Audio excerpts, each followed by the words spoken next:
things that makes Bloombox unique is the way we design these gardens. We use a layered approach to garden design. And to start with, we give each plant a job in the garden. So we use anchors. These are kind of the structural centerpiece of the garden.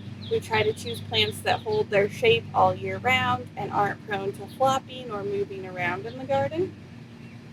And then we move on to our clean edge plants. This includes a grass, both for its pollinator habitat value and its structural edge creating quality in the garden. And we include plants in this category that um, some are smaller and can create the border, but others just are kind of the same as anchors and hold a little bit more of their structure throughout the year, but we have a little more freedom of movement with these plants. And then every good pollinator garden needs their seasonal stars, those things like our asters that just bloom prolifically for one season of the year, but maybe aren't as noticeable the rest of the year. And then if you are planting a super bloom box or adding a weed shield, this is where we include our ground huggers.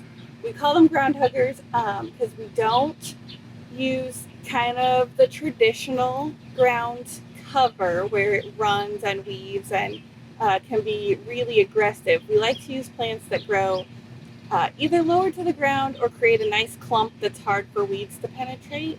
But we use some non-traditional things like heuchera or coral bell, and snow flurry aster is one of my favorites. It's a ground cover form of our native heath aster.